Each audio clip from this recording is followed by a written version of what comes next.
Naam, ni kusalimu katika jina la Yesu Kristo Mwokozi. Karibu tena katika wakati mwingine ambao tunaendelea kujifunza hapa. Ninamshukuru Baba kwa nafasi ambayo ametupa, kwa kibali ambacho ametupa kuendelea kujifunza. Na ni maombi yangu, ninaendelea kuomba na kupokea kwamba macho ya mioyo yetu yanatiwa nuru. Tunapata kumuelewa Kristo, kuelewa kazi yake, kuelewa kile amekifanya kwa ajili yetu. Tumepokea nini katika kile ambacho amekifanya, sisi ni nani katika hicho ambacho amekifanya kwa ajili yetu, na tunaweza kufanya nini kutokana na kile ambacho amekifanya kwa ajili yetu. Na Baba anazidi kutukuzwa sana katika maisha yetu. Amen. Leo tutakuwa na muendelezo wa masomo yetu, na tutakuwa na somo ambalo lina kichwa cha ujumbe kuzaliwa mara ya pili. Kuzaliwa mara ya pili. Tunataka tuangalie maana ya kuzaliwa mara ya pili. Nini hasa maana yake? Nini hasa inamaanisha mtu kuzaliwa mara ya pili? Kwa tuna hicho kichwa cha ujumbe, lakini lengo kuzaliwa mara ya pili, lakini lengo ni kujibu tu swali hilo, kuzaliwa mara ya pili maana yake ni nini? Nini maana yake? Na kama kawaida, msingi wa mafundisho yetu ni neno la Mungu lililoandikwa.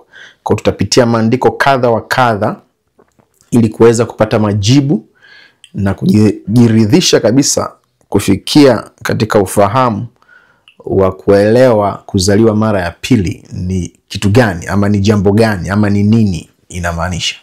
Na hatuwezi tukakwepa mazungumzo ya Yesu alipokuwa katika mwili, katika huduma yake hapa duniani, na mwalimu mmoja wa Israeli anaitwa Nikodemo. Hapo ndipo ambapo tutapitia hayo maandiko. Tutasoma na tutaangalia na maeneo mengine ili kuweza kuja katika ukweli mmoja. Siku zote andiko alikai peke yake. Andiko linakuwa na muunganiko wa maandiko mengine ili kuweza kupata kweli. Na tangu katika lile somo Injili tunaona Yesu ufundishaji wake akaanza kutoka Musa na manabii wote, akiwaeleza katika maandiko mambo yote yaliyomhusu yeye mwenyewe. Akustiki tu sehemu moja. Aliangalia waandishi ama manabii na kwa sababu ndio Biblia wakati huo, aliangalia maeneo tofauti ili kuja katika ukweli mmoja wa kufa kwake, kuzikwa kwake na kufua kwake, na nini maana yake na hayo yote. Kwa hiyo na sisi pia tutaangalia maeneo tofauti. Na tufungua pamoja na mimi Yohana mlango wa 3, tutasoma mstari wa kwanza mpaka wa 21. Lakini tutasoma taratibu ili kwenda pamoja, kwa sababu ndio mazungumzo ya Yesu na Nikodemo akimueleza habari za kuzaliwa mara ya pili. Biblia inasema, basi palikuwa na mtu mmoja wa Mafarisayo, jina lake Nikodemo, mkuu wa Wayahudi. Huyo alimjia usiku akamwambia, Rabi, twajua ya kuwa mwalimu umetoka kwa Mungu, kwa maana hakuna mtu awezaye kuzifanya ishara hizi uzifanyazo wewe isipokuwa Mungu yu pamoja naye. Yesu akajibu akamwambia, amini amini nakuambia, mtu asipozaliwa mara ya pili hawezi kuona ufalme wa Mungu. Twende taratibu kwanza hapo. Huyu ndugu ameona Yesu katika huduma yake anafanya mambo makubwa. Mungu yuko pamoja na Mungu akifungua watu walioonewa na ibilisi, na ikawa ipengiki kwa huyu ndugu kwamba huyu mtu sio wa kawaida, anatokana na Mungu huyu. Na akaweza kumfuata usiku kwa siri, kwa sababu yupo katika dini ambayo pengine haiamini katika Yesu, haiamini katika utendaji wa huyu Yesu. Kwa hiyo akamfuata kwa siri usiku, anakiwa na shauku, anataka kufahamu mambo haya yakoje, na anaanza kumpa hizo sifa za mtu ambaye anatoka kwa Mungu, kwamba haya unayoyatenda na nini haiwezekani ikawa bure, ikawa bure. Mwalimu, wewe unatoka kwa Mungu. Lakini Yesu habaki katika hayo mambo hayo ya ishara, ajabu na miujiza. Tutajifunza siku nyingine. Hayo tu ni mambo ambayo yanamuelekeza mtu katika ukweli. Bado alitaka ajue ukweli. Hayo ni kibao cha kumuelekeza mtu katika ujumbe. Body sign, kile kibao cha alama cha kuelekeza kwamba, kwa mfano tuna vibao vinaelekeza makanisa yetu yalipo, ofisi zetu zilipo, lakini yenyewe sio ofisi wala sio kanisa. Sio sehemu ambayo mtu ndo akifika amefika. Ni nyuma ya hivyo. Kwa hiyo ishara, ajabu na miujiza pia inaangukia hapo hapo. Inaelekeza tu kuna kitu ambacho, kuna ujumbe nyuma ya hiyo. Kwa hiyo Yesu alitaka pia huyu aone ujumbe, asibaki katika ishara, ajabu na miujiza. Aone nyuma ya hiyo kuna nini. Kwa hiyo anamwambia amini amini. Yeye anaongea vitu vingi kama mstari wa 3. Amini amini nakwambia, mtu asipozaliwa mara ya pili hawezi kuona ufalme wa Mungu. Kwa hiyo kuzaliwa mara ya pili na kuona ufalme wa Mungu ni vitu vinavyokwenda sambamba. Tunapoendelea kujifunza, mtu atakapokuwa amezaliwa tu mara ya pili, maana yupo ndani ya ufalme wa Mungu, ameisha uona, yuko nao. Lakini tunajifunza kuzaliwa mara ya pili. Maana yake ni nini kuzaliwa mara ya pili? Kwa tunaona ni lazima tuelewe jambo moja kuhusiana na Biblia yetu. Lugha zilizopo hapa, kwa mfano kuzaliwa mara ya pili, kama tutaiendea kwa maana tulizonazo sisi za Kiswahili leo, tutakuwa tumekosea sana. Tumekosa ukweli mkubwa sana. Maandishi haya yameandikwa maelfu ya miaka iliyopita, na haikuandikwa kwa Kiswahili wala haikuandikwa kwa Kiingereza wala lugha ambazo nyingi tunazo sasa. Hata hizo lugha za Biblia, Kiebrania, Kiaramu kidogo, lakini na Kigiriki kwa Agano Jipya, Kiebrania kwa Agano la Kale na Kigiriki kwa Agano Jipya, sizo lugha ambazo sasa wanazitumia hawa. Mpaka sasa tunao Wayahudi, tunao pia Wagiriki kule Ulaya, lakini lugha hii bado ni ya zamani, hata tofauti na hii ambazo wanazitumia wao leo, kwa sababu lugha huwa inaenda inabadilika. Kwa ni lazima tuchunguze haya maneno zaliwa, ile mara ya pili, kuzaliwa mara ya pili, ambapo katika Biblia ya King James Version imesema born again. Ile neno again ni lazima tulichunguze. Kwa nini tunatumia sana KJV, King James Version? Kwa sababu yenyewe imetafsiri moja kwa moja, neno kwa neno, kutoka katika maneno ya asili ya mwanzo kabisa kutoka kwa waandishi. Kwa hiyo unakuwa salama zaidi unapokwenda katika King James Version na kuanza kuyatazama yale maneno. Kwa tuchunguze ile neno mara ya pili, ambapo kwenye Kiswahili ni mara ya pili, lakini kwenye Kiingereza ile KJV ni again. Ile neno ni anotheni. Tulitazame baadhi ya maeneo namna ambapo limetumika, na hii itaanza kutupa ufahamu tunapoendelea kujifunza kuzaliwa mara ya pili maana yake ni nini. Itaanza kutupa ufahamu. Kwa mfano katika Mathayo 27:51 limetumika ile neno anotheni, na limetumika hivi: na tazama, pazia la hekalu likapasuka vipande viwili toka juu hata chini. Lile neno juu, toka juu hata chini, lile neno juu pale ni anotheni. Pazia la hekalu pale, hii inazungumza mauti ya Kristo Yesu pale msalabani. Pazia la hekalu lilipasuka toka juu hata chini. Kwa hiyo neno juu, ambapo huku katika Yohana 3 imeandikwa mara ya pili, kwenye Mathayo 27:51 ni neno juu. Naomba uzingatie juu. Naomba tuzingatie juu. Lakini pia katika Marko 15:38 pazia la hekalu likapasuka vipande viwili toka juu hata chini. Juu hata chini. Ile neno juu ni neno anotheni, ambapo katika Yohana 3 Yesu anamwambia Nikodemu mara ya pili, kuzaliwa mara ya pili, mara ya pili. Kwenye King James, born again, hilo neno. Katika Yohana 3:31, wakati Yohana Mbatizaji, nabii huyu wa mwisho kabisa, ambaye naye alimhubiri Kristo Yesu katika manabii wa Agano la Kale, anazungumza kitu akimshuhudia Kristo Yesu. Anasema yeye atokaye juu, anamzungumzia Yesu, huyo yu juu ya yote. Yeye aliye wa dunia, asili yake ni ya dunia, naye anena mambo ya duniani. Yeye ajaye kutoka mbinguni yu juu ya yote. Tunaanza kupata picha fulani. Hayo maneno juu, lakini tunaona anamzungumzia Yesu. Yesu yeye ni yeye aliyetoka juu, aliyetoka mbinguni. Aliyetoka mbinguni akaja duniani kwa ajili ya ile kazi ya ukombozi. Kwa hiyo anaonesha mamlaka yake, anaonesha namna alivyo, asili yake na vitu kama hivyo. Kwa hiyo tunaona neno anotheni hapa pia linatumika kwenye hizo juu. Lakini tunaona zinatajwa asili mbili, mbinguni na duniani. Mbinguni na duniani. Na aliyetoka juu anahusishwa na mbinguni. Lakini pia kuna wa duniani katika namna ya asili, katika namna ya mwili. Kwa hiyo tunaanza kuona kwamba kumbe kuzaliwa mara ya pili kunahusisha na dunia isiyoshikika, asili isiyoshikika, sio ya damu na nyama. Ni kuzaliwa, kwa maneno mengine tunaweza tukasema asiyezaliwa.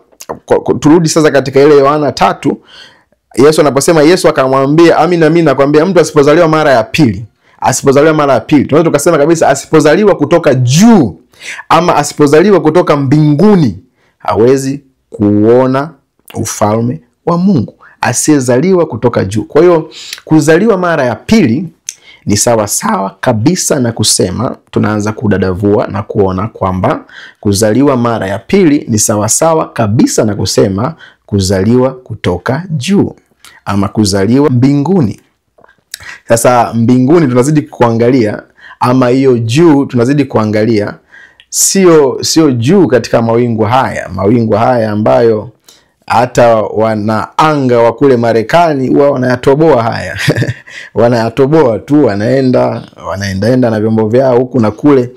Haizungumzii ulimwengu unaoshikika, inazungumzia ulimwengu usioshikika, ulimwengu usioonekana. Kwa hiyo Yesu ndicho ambacho hapa hasa alikuwa anakimaanisha. Tutaangalia huko mbele zaidi katika haya mazungumzo namna gani hata huyo mtu anazaliwa mara ya pili. Lakini lazima kwanza tuanze kuelewa kuzaliwa mara ya pili ni kuzaliwa kutoka katika ulimwengu usioshikika, kutoka mbinguni. Muamini, kwa sababu yule aliyezaliwa mara ya pili ni muamini, amezaliwa kutoka katika ulimwengu usioshikika. Amezaliwa kutoka katika ulimwengu usioshikika. Huko ndiko kuzaliwa mara ya pili. Ama amezaliwa kutoka sehemu isiyoshikika, not tangible. Sio katika namna ya kawaida. Na hii pia inaanza kutuonesha kwamba kuzaliwa mara ya pili haina maana ya kubadilisha mwenendo, kwa sababu watu tu wanaweza wakabadilisha mwenendo. Watu wa dini wanabadilisha mwenendo. Watu wa filosofia tofauti wanabadilisha mwenendo wao.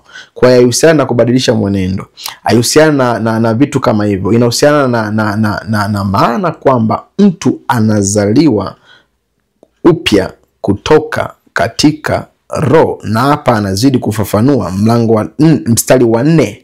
Nikodemu akamwambia, awezaje mtu kuzaliwa akiwa mzee? Umeona akili ya Nikodemu inahisi, yani bado yuko mwilini, bado yuko katika mambo ya mwili. Inawezekaje mtu akizaliwa akiwa mzee? Bado ana akili ile namna mtu ambavyo anazaliwa, mtoto anazaliwa na baba na mama wanakutana na mtoto anazaliwa. Akili yake bado yuko katika mambo ya mwilini. Lakini Yesu anazidi kumfafanulia, awezaje mtu kuzaliwa? Anaendelea kuhoji, awezaje kuingia tumboni mwa mamaye mara ya pili akazaliwa? Yupo katika mwili bado huyu mtu. Hajajua nini Yesu anakimaanisha. Hajalicapture lile neno anotheni ambalo Yesu analizungumzia. Kwa hiyo tutaona Yesu atakuwa akienda naye taratibu ili kumleta katika huo ukweli. Yesu akajibu, amin amin nakwambia, mtu asipozaliwa kwa maji na kwa roho hawezi kuingia ufalme wa Mungu. Yesu anaanza kuzifungua kodi taratibu taratibu. Anamwambia mtu asipozaliwa kwa maji na kwa roho hawezi kuingia ufalme wa Mungu. Mtu asipozaliwa kwa maji na kwa roho. Sasa ukibaki katika dini itakuumiza kweli kweli. Maana katika dini mara nyingi tukishaona maji tunawaza ubatizo. Tukishaona ubatizo tunawaza maji. Hapa bado Yesu anaongea kwa mafumbo. Maji haimaanishi maji haya. Tutaona huko mbele Yesu hata anafundisha kutokea wapi anaposema maji na roho. Na tulijifunza wakati fulani neno na sio mara zote ni neno linalounganisha maneno mawili tofauti, bali ni neno ambalo linafafanua kutoka katika maneno mawili ambayo yanamaanisha kitu hicho hicho. Kwa hiyo hapa sio kiunganishi. Hapa ni sasa na kusema mtu asipozaliwa kwa maji ambapo ndiko kwa roho. Mtu asipozaliwa kwa maji ambapo ndiko kwa roho hawezi kuingia ufalme wa Mungu. Kwa hiyo tunaona kuzaliwa mara ya pili kuna husiana na roho. Roho, ile roho pale ni herufi kubwa, ni Roho Mtakatifu. Roho Mtakatifu ambaye ni Mungu, huyo ndiye anafanya hili zoezi zima la kumzaa mtu mara ya pili. Sasa unaanza kuona ina make sense. Ni kutoka katika ulimwengu usioonekana, ni kutoka katika mahali pasiposhikika. Ni katika ulimwengu wa roho, kwa maneno rahisi. Na tunaona hii ni kazi ya Roho Mtakatifu. Kwa hiyo tunaona mstari wa 6 Yesu hataji tena masuala ya maji. Anastiki sasa katika uhalisia. Anasema kilichozaliwa kwa mwili ni mwili na kilichozaliwa kwa roho ni roho. Hataji tena masuala ya maji. Usistaajabu kwa kuwa nilikwambia hamna budi kuzaliwa mara ya pili. Upepo uvuma upendako na sauti yake waisikia, lakini hujui unakotoka wala unakokwenda. Kadhalika na hali yake kila mtu aliyezaliwa kwa roho. Maji hayatajwi tena. Kwa hiyo umeona, na maji tutaona hapo mbele kidogo kwa nini anataja maji. Kwa sababu kumbuka Yesu bado anaongea na watu wa mwilini hapa. Iko hivi ndugu unayenisikiliza hapo. Agano la Kale lipo katika namna ya ahadi. Limejaa vivuli, limejaa mambo ambayo hayako wazi, hajawekwa wazi. Paulo anasema siri. Hii siri ilikuwa muda mrefu, na katika wakati huu sasa anazungumza katika wakati ambapo Yesu amekwisha kuja kuitimiza ile ahadi, anasema imekwisha wekwa wazi. Kwa hiyo imejaa katika siri. Nataka nikupe tena hii, hata vitabu vya Mathayo, Marko, Luka na Yohana sio agano jipya. Ni watu tu wanaopanga vitabu katika Biblia. Walipoanza habari za Yesu wameandika tu pale agano jipya linaanzia pale. Lakini tunajua agano hakuna agano pasipokuwa na damu. Kwa hiyo tunajua kuanzia Yesu anafanya kile ambacho kiliahidiwa katika agano la Kale, ndipo anakuwa ameanzisha agano jipya, ambapo sasa mambo yanakuwa wazi, sio tena vivuli. Utaona katika nyaraka ndipo ambapo mambo, ufunuo kamili upo. Hataji tena mambo ya siri na ahadi na vivuli. Mambo yanakuwa wazi. Roho ni roho. Mwana wa Mungu anapatikana hivi. Yaani mambo yanakuwa wazi. Ile kazi ya Kristo imeleta matokeo gani? Mambo yanakuwa wazi. Kwa hiyo katika agano la Kale na hata wakati Yesu katika huduma yake ametumia mifano. Sasa pale neno mifano, parables, ni mafumbo. Ni mafumbo, ametumia mafumbo. Lakini waandishi wa nyaraka, kina mitume hawa, kabla ya kuandika pia wanazungumza, wanashuhudia kile ambacho Kristo aliwatuma washuhudie. Kwa hiyo wanaanza kwanza kwa mdomo wanashuhudia, lakini baadaye wanaweka kwenye maandishi, wanaweka wazi zaidi, wanaonesha kile ambacho kimekusudiwa, kile ambacho kilikuwa ni kivuli sasa ni kitu halisi. Unaona Paulo anawapitisha maeneo tofauti tofauti, akiwaambia mambo yalikuwa ni kivuli lakini mwili ni Kristo. Yaani kitu halisi ni Kristo. Kwa anawafafanulia ni kwa namna gani. Vivyo hivyo hata hapa Yesu anapoongea na Nikodemo anaanza na masuala ya maji na nini. Lakini atakuwa anaenda taratibu ili kumleta katika ufunuo sasa. Kumleta katika jambo halisi mambo haya yakoje. Kwa hiyo tumeshaanza kuona kuzaliwa mara ya pili ni kuzaliwa na Roho, ni kuzaliwa na Mungu, ni kutokana na Mungu. Mungu ambaye ni Roho. Ndiko kuzaliwa kutoka juu, ndiko kuzaliwa kutoka mbinguni. Sio katika mawingu haya, sio mbingu hizi ili anga linaloshikika ili anga lenye hewa tofauti tofauti ambalo pia ukivuka nje huko ni vacuum. Sio anga hilo. Ni ulimwengu usioonekana, ulimwengu usioshikika. Huko ndiko ambapo huyu mtu ambaye Yesu anasema bila ya kuzaliwa mara ya pili hawezi kuingia ufalme wa Mungu au kuona, anatoka huyu mtu. Kwa hiyo tunachojifunza hapa na tunachokiona hapa ni kwamba kuzaliwa mara ya pili ni kuzaliwa kutoka juu, kutoka mbinguni, kama ambavyo nimesema, sio katika anga hili, sio katika mbingu hizi zinazoshikika. Ni kuzaliwa kutoka katika ulimwengu usioonekana. Lakini pia tumeona ni kuzaliwa kutoka katika Roho Mtakatifu. Ni kutokana na Mungu mwenyewe, kutokana na Mungu mwenyewe. Na waandishi wa nyaraka wanafafanua hili jambo kama ambavyo nimesema. Katika nyaraka hili jambo linawekwa vizuri kabisa wazi katika kwa mfano Tito mlango wa 3 mstari wa 4 na wa 5 inasema, lakini wema wake Mwokozi wetu Mungu na upendo wake kwa wanadamu ulipofunuliwa, alituokoa, si kwa sababu ya matendo ya haki tuliotenda sisi. Nakumbuka nilikwambia haihusiana na kubadilisha mwenendo ama kutokubadilisha mwenendo. Tutaangalia zaidi huko mbele ni kwa namna gani. Bali kwa rehema yake, kwa kuoshwa, kwa kuzaliwa kwa pili na kufanywa upya na Roho Mtakatifu. Kwa hiyo tunaona hapo hii ni kazi ya Roho, kuzaliwa kwa pili, ambapo ndio kuzaliwa mara ya pili ni kazi ya Roho Mtakatifu mwenyewe. Kwa Yesu unaposoma unapoendelea sasa mstari wa 9 hadi wa 15 pale, Nikodemo akajibu akamwambia, yawezekanaje kuwa mambo haya? Bado anataka ufafanuzi. Yesu akajibu akamwambia, je, wewe mwalimu wa Israeli na mambo haya huyafahamu? Anamuuliza, wewe ni mwalimu wa Israeli na mambo haya huyafahamu? Amin nakwambia kwamba lile tulijualo twalinena na lile tulionalo twalishuhudia, wala ushuhuda wetu amuukubali. Ikiwa nimewambia mambo ya duniani wala msadiki, mtasadiki wapi niwaambia hapa mambo ya mbinguni?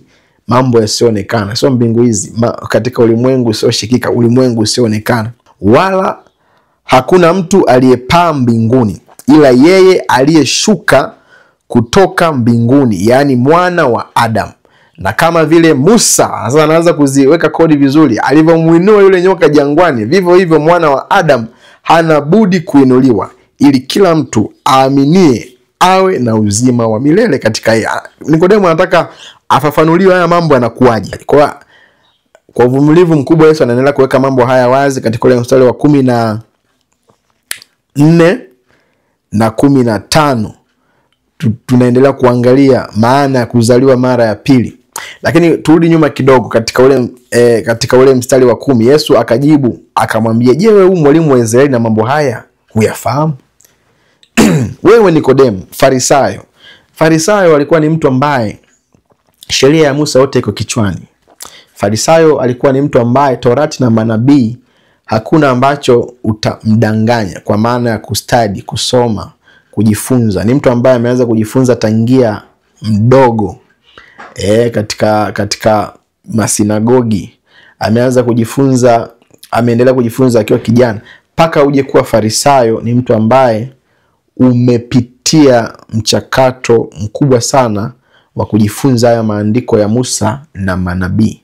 Kwa Yesu anamwambia, wewe ni mwalimu wa Israeli. Inategemewa kwamba huyu angekuwa anafahamu kitu. Na hizi habari ambazo Yesu anazizungumza zimetoka huko kwa Musa na manabii. Yesu anafundisha kutoka katika Ezekieli. Tusome Ezekieli 36 mstari wa 25 mpaka wa 27. Wakati huo ilikuwa ni katika namna ya vivuli, katika namna ya siri, katika namna ya ahadi. Umeona hata huyu Roho ambaye anatuzaa mara ya pili ama anamzaa muamini mara ya pili ni Roho wa ahadi. Hiyo ahadi inatimia katika kufa, kufufuka kuteswa, kufa na kufufuka kwa Kristo Yesu. Hiyo ahadi ndio inatimia. Kwa hiyo Ezekieli 36:25 mpaka 27, nami nitanyunyiza maji safi. Huyu ni Mungu anasema, nanyi mtakuwa safi. Nitawatakaseni na uchafu wenu wote na vinyago vyenu vyote. Nami nitawapa ninyi moyo mpya. Inazungumzia habari za roho. Nami nitatia roho mpya ndani yenu. Nami nitatoa moyo wa jiwe ulio ndani ya mwili wenu. Nami nitawapa moyo wa nyama.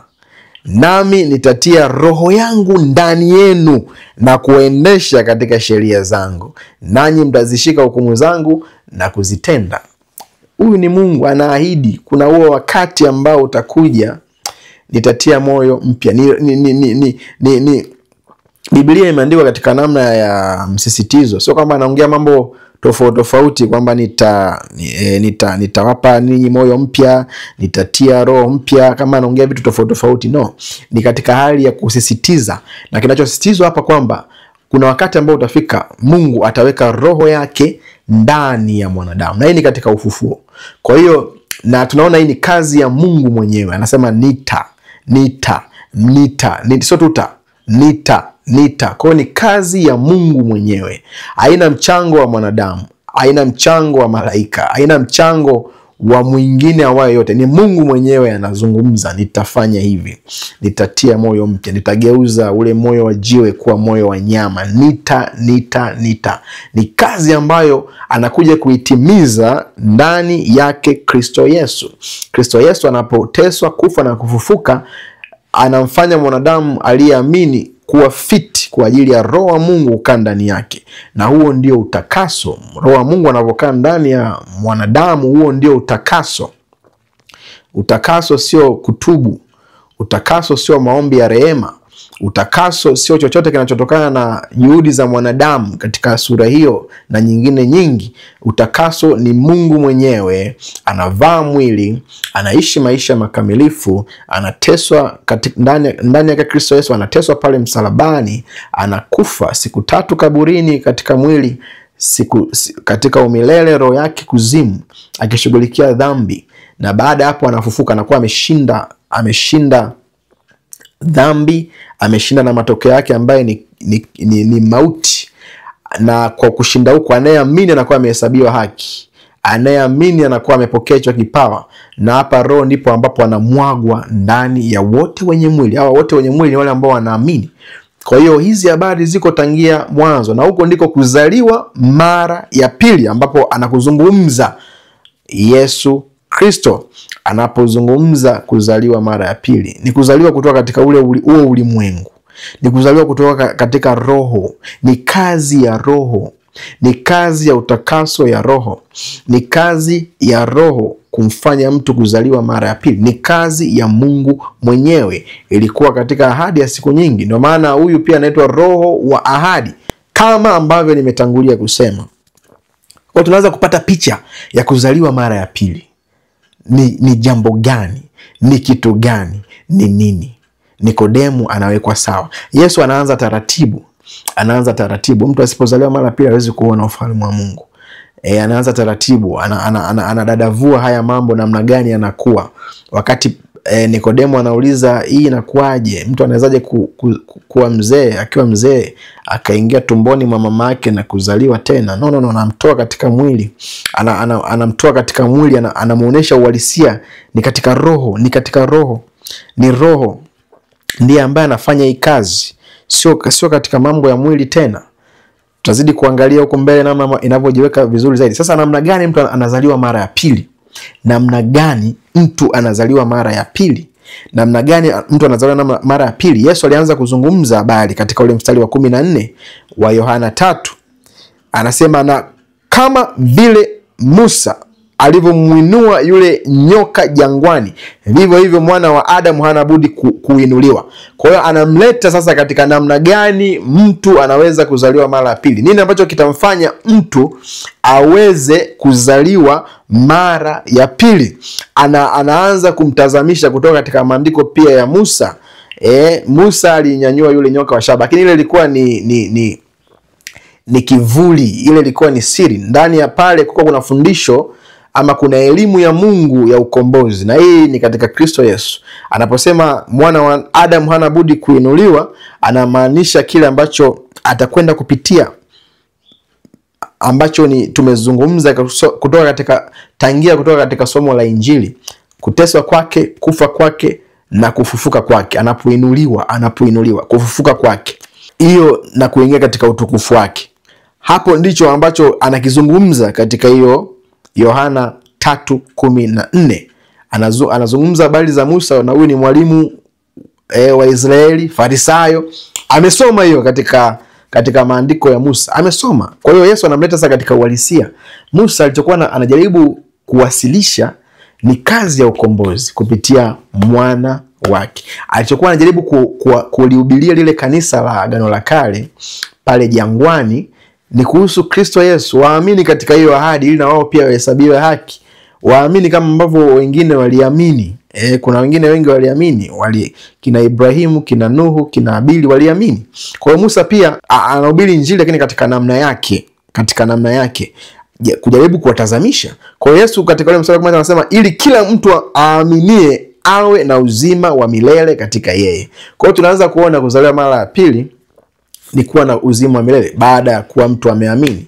Kuzaliwa mara ya pili ni kuamini, ambapo pia kunapelekea uzima wa milele. Uzima wa milele hapa anachokimaanisha ni maisha ya Mungu ndani ya mtu. Sio box ambalo mtu atakuja kukabidhiwa katika siku za baadaye huko mbele. No, uzima wa milele ni uzima wa Mungu, ni roho wa Mungu kumkalia mtu ndani yake. Yule mtu anayeamini ndiko kuzaliwa mara ya pili, pia ndiko kuwa kiumbe kipya. Tutaangalia maneno tu waandishi wa nyaraka wanayatumia katika namna tofauti, lakini wanamaanisha kitu kile kile, wanamaanisha uhalisia ule mmoja. Kwa mtu ambaye anaamini katika huyu mwana wa Adamu, katika kuinuliwa kwake, katika ile Injili ambayo tulijifunza tangia mwanzo, kuteswa kwake, kufa kwake na kufufuka kwake.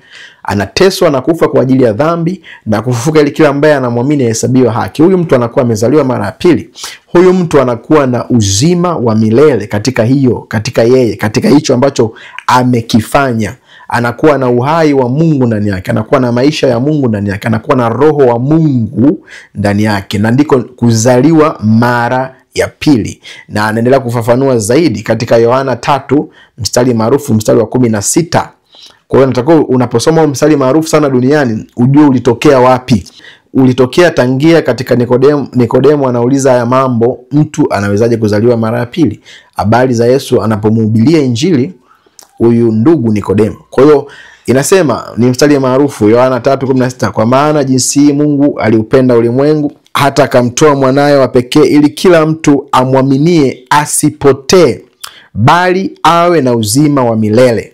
Maana Mungu hakumtuma mwana ulimwenguni ili ahukumu ulimwengu, bali ulimwengu uokolewe katika yeye. Mwaminie yeye hahukumiwi, asiyeamini amekwisha kuhukumiwa, kwa sababu hakuliamini jina la mwana pekee wa Mungu.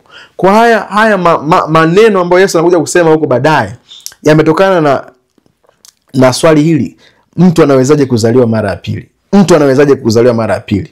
Ni kwa kuamini katika kile Kristo Yesu amekifanya, kufa kwake, kuzikwa kwake na kufufuka kwake. Hii ni kwa ajili ya dhambi, na anapofufuka anayeamini katika ufufuo anakuwa amehesabiwa haki. Ndiko kuzaliwa mara ya pili. Ndiko kuzaliwa kutoka juu. Ndiko kuzaliwa kutoka mbinguni. Ndiko kuzaliwa kutokana na Roho, kwa sababu ni kazi ya Roho. Ndiko kukaliwa na Roho wa Mungu ndani ya mtu aliyeamini. Hizo zote zinazungumza jambo moja, kuzaliwa mara ya pili. Tunaona kuzaliwa mara ya pili ni kwa imani peke yake, sio nje ya hapo, kwa sababu ni kazi ambayo tayari imekwisha fanyika. Anayeamini anapokea. Huko kupokea ndiko kuzaliwa mara ya pili. Na tunaona Yohana hapo mwanzo hapo kidogo inazungumza Yohana 1:12 na 13, bali wote waliompokea aliwapa uwezo wa kufanyika watoto wa Mungu. Kumpokea na maana kumwamini, kumkubali. Ndio wale waliaminio jina lake, walioamini jina lake. Jina ni ukamilifu wa yote ambavyo Kristo Yesu amefanya. Jina la Yesu. Naposema jina la Yesu, tunaweza kujifunza wakati mwingine. Sio kutaja jina la Yesu. Katika jina la Yesu, katika jina la Yesu. No. Ni ukamilifu. Nazungumzia ukamilifu wa kile ambacho Kristo Yesu amekifanya. Kufa kwake, kuzikwa kwake na kufufuka kwake, akishughulikia dhambi ili anayeamini ahesabiwe haki. Hilo ndio jina la Yesu. Jina la Yesu. Kwa anayeamini katika hiyo, anayeamini katika hiyo amepewa uwezo wa kufanyika mtoto wa Mungu. Anaenda kusema katika mstari wa 13, waliozaliwa si kwa damu, si kwa damu wala si kwa mapenzi ya mwili. Unaona dunia hii tofauti. Wala si kwa mapenzi ya mtu bali kwa Mungu. Kwa unaona kuna dunia mbili, kuna dunia ya mwilini, damu, nyama, mwili, mtu, mapenzi ya mtu, lakini hawa wametokana na nani? Na Mungu, bali kwa Mungu. Bali kwa Mungu. Bado tupo katika ukweli ule ule wa kuzaliwa mara ya pili. Ni watu ambao wanatokana na Mungu. Kwa hiyo mtu ambaye anaamini anakuwa amezaliwa mara ya pili. Ndiye ambaye hayupo katika hukumu. Ndiye ambaye anakuwa mtoto wa Mungu. Na katika Wagalatia 3:26, sasa katika nyaraka inawekwa wazi zaidi kama ambavyo nimesema tangia mwanzo, kwa kuwa ninyi nyote mmekuwa wana wa Mungu. Kwa namna gani? Kwa njia ya imani katika Kristo Yesu. Ninyi nyote mmekuwa wana wa Mungu. Ndio kuzaliwa mara ya pili. Ninyi nyote mmekuwa wana wa Mungu kwa njia gani? Kwa namna gani? Kwa njia ya imani. Mtu anapoamini katika Kristo Yesu. Anaposema katika Kristo Yesu, ni katika ile kazi ambayo Kristo Yesu ameifanya, katika kile Kristo Yesu amekifanya kwa habari ya kuishughulikia dhambi. Nataka nikwambie kwamba dhambi imekwisha shughulikiwa, kama ambapo nimetangulia kusema tangia masomo ambayo yametangulia. Dhambi imekwisha shughulikiwa. Mungu amekwisha ishughulikia dhambi. Mtu hata kwenda upotevuni, hata ingia hukumuni, hata kwenda motoni kwa sababu nyingine yoyote. Atakwenda huko kwa sababu amekataa kazi ambayo Kristo Yesu amefanya kwa ajili yake. Kwa sababu hakufanya kwa ajili ya Wakristo, hakufanya kwa ajili ya kundi fulani la watu. Tazama mwana kondoo wa Mungu aichukuaye dhambi ya ulimwengu. Ni dhambi ya ulimwengu. Hiyo kazi imefanyika kwa ulimwengu wote. Anayeamini anapokea, anayeamini inakuwa ni sehemu yake. Asiyeamini hakuna tena namna, hakuna tena njia nyingine ya kumfanya aweze kupona, aweze kutoka gizani na maneno mengine kama hayo. Kwa hiyo tunaona hapo, tunazidi kuangalia namna gani mtu anazaliwa mara ya pili. Kwa hiyo kuzaliwa mara ya pili ni lugha tu ambayo pia inaweza tukayotazama katika maneno mengine mengi sana yanayomaanisha kitu hicho hicho: kuhesabiwa haki, kusamehewa, kuhamishwa kutoka gizani kuwa nuruni, kiumbe kipya. Ni sawa kabisa na kusema kuokoka. Huko ndiko kuokoka. Hayo maneno yote yanaongea lugha moja. Ni lugha tofauti tofauti zinazomaanisha jambo lile lile. Na hii yote ni kwa kuamini tu.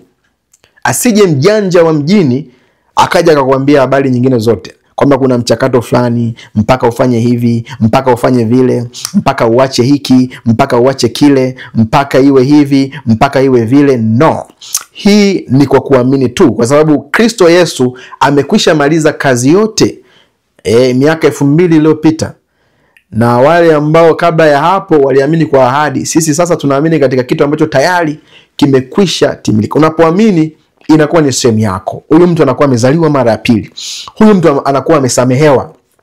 Huyu mtu haingii hukumuni tena. Kwa hiyo hukumu zote ambazo unazisikia hiyo haitokani na Mungu. Mungu ameshamaliza. Mungu amekwisha maliza. Wewe ni mwana wa Mungu, ni mtoto wa Mungu, unatokana na Mungu. Asili yako wewe unayeamini ni Mungu, ama yoyote ambaye anaamini ni Mungu mwenyewe, ni roho wa Mungu mwenyewe. Wewe unayeamini unakaliwa na roho. Sio kuna wakati fulani roho atakuja. Madhihirisho ya roho ambaye anakaa ndani yako ni mambo mengine hayo. Mtu anapoendelea kukua katika Kristo, hayo mambo atakuja kuonekana kwa sababu tu ya kupata information sahihi na vitu vingine. Tutaanza kuona hayo madhihirisho ya roho katika njia tofauti tofauti. Lakini mtu anapoamini anakuwa amepokea roho. anakuwa amekwisha, yeye na roho wa Mungu ni kitu kimoja, kama ambavyo Paulo anazungumza katika Wakorintho wa kwanza 6:17, yeye aliyeungwa na Bwana ni roho moja naye. Yani hakuna tena roho mbili, yani hakuna roho ya muamini iko huku na roho ya Mungu iko huku, ni roho moja imeunganikana. Utambulisho wake uko hapo, yeye ndio yuko hivyo, asili yake iko hapo. Kwa hiyo asili yake haitokani tena na ukoo. Kwa mfano mimi ukoo wangu ni Wasanga na mambo yake, ukoo wa Sanga, Wakinga wana mambo yao katika namna ya mwili. Kuna mengine ya hovyo hovyo, mengine mazuri katika namna tofauti, lakini bado asili yangu haiko huko. Asili yangu, asili yako, asili ya muamini ni katika roho. Ni mbinguni, huyu ni mtu wa mbinguni, amezaliwa kutoka mbinguni. Anatokana na Mungu.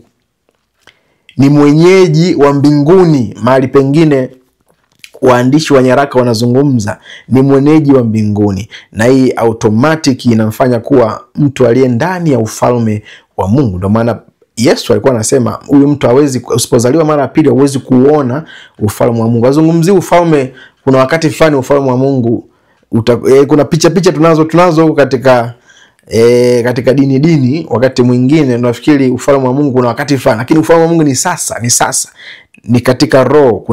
Kuna wakati Yesu anamjibu Pilato, anasema ufalme wangu sio wa ulimwengu huu, sio wa kushikika, sio ulimwengu huu. Ufalme wangu sio ulimwengu. Anazungumza lugha ambayo inaonyesha inatupeleka rohoni.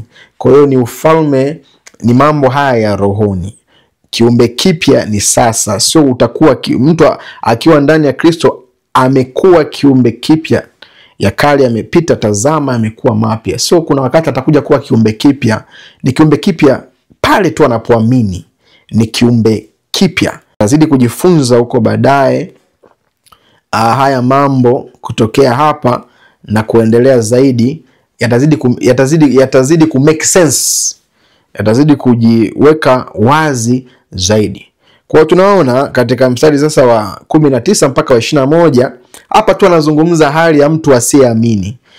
Anasema, na hii ndio hukumu ya kuwa nuru imekuja ulimwenguni na watu wakapenda giza kuliko nuru, kwa maana matendo yao yalikuwa maovu.